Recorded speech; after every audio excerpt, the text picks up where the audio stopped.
अयोध्या के राम मंदिर में महादान पर डाका पड़ा है। दान पेटी से हुई इस चोरी ने पूरे देश को हिलाकर रख दिया है। अब इस मुद्दे पर राष्ट्रीय स्वयंसेवक संघ के सरसंघचालक मोहन भागवत ने सीधी हुंकार भरी है। उन्होंने साफ कह दिया कि इस महापाप के दोषियों को किसी भी कीमत पर बख्शा नहीं जाएगा।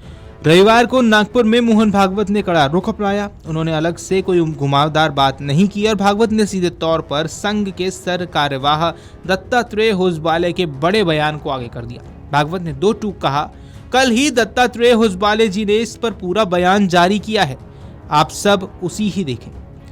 होसबाले ने रामलला के दरबार में हुए इस हेराफेरी को अत्यंत निंदनीय बताया था। होसबाले ने कहा था कि पीढ़ियों के खून पसीने, संघर्ष और बलिदान से ये भव्य मंदिर बना है। ये पूरे हिंदू समाज की अटूट आस्था का केंद्र है।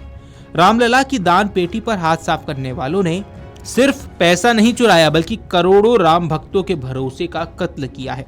इस नीच हरकत से पूरा समाज गहरे सदमे में है। आइए अब आपको बताते हैं आखिर इस जांच में क्या कुछ पता चला है। मामला बिगड़ा तो उत्तर प्रदेश की योगी सरकार को तुरंत मैदान में उतरना पड़ा। राम जन्मभूमि ट्रस्ट की गुहार पर एक स्पेशल इन्वेस्टिगेशन टीम बनाई गई और एसआईटी ने अपनी शुरुआती जांच की और 25 जून को केस दर्ज किया गया। अब तक इस मामले में 8 आरोपियों को सलाखों के पीछे भेजा जा चुका है। जांच की आंच इतनी तेज थी कि इसके लपेटे में बड़े नाम आ गए। नैतिक जिम्मेदारी का हवाला देकर ट्रस्ट के सर्वोसर्वा चंपत राय और पूर्व ट्रस्टी अनिल मिश्रा ने तुरंत अपने पदों से इस्तीफा दे दिया। सरकार ने जांच का दायरा बढ़ाने के लिए एसआईटी को 15 दिन की और मोहलत दे दी है। संघ ने अब सीधे ट्रस्ट को चेताया कि वे अपनी पूरी तिजोरी और प्रशासन के ढीले पेच कसे। साथ ही भक्तों से संयम रखने की अपील की है ताकि देश विरोधी ताकतें इस दुखद घटना का फायदा न उठा सके। आइए अब आपको बताते हैं मोहन भागवत ने आगे और क्या कहा है। इस गर्मा गर्म विवाद के बीच भागवत नागपुर में सनमर्ग माइंड वेलनेस केंद्र के उद्घाटन में पहुंचे थे। वहां उन्होंने नई पीढ़ी के मानसिक स्वास्थ्य और डिप्रेशन पर एक बेहद डरावना सच सामने रखा।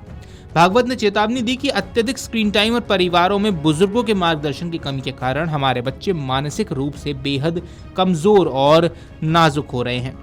मोहन भागवत ने आगे कहा कि 12वीं में फेल हुए तो आत्महत्या कर ली, घर में डांट पड़ी तो भाग गए या कुछ खौफनाक कदम उठा लिया। बच्चों का दिमाग इस हालात में कैसे पहुंचा?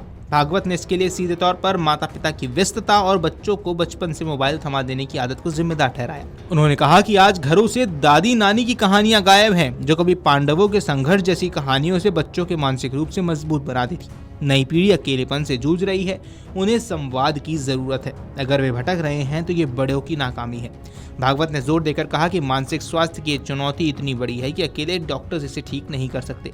इसके लिए समाज, स्कूल और परिवार को आगे आना होगा। उन्होंने पश्चिम की अधूरी साइकोलॉजी के बजाय योग वशिष्ठ और पतंजलि योग सूत्र जैसे प्राचीन भारतीय ज्ञान को मिलाकर एक आधुनिक और संपूर्ण भारतीय मनोविज्ञान विकसित करने की भी मांग की है। Video desk अमरउजाला.com।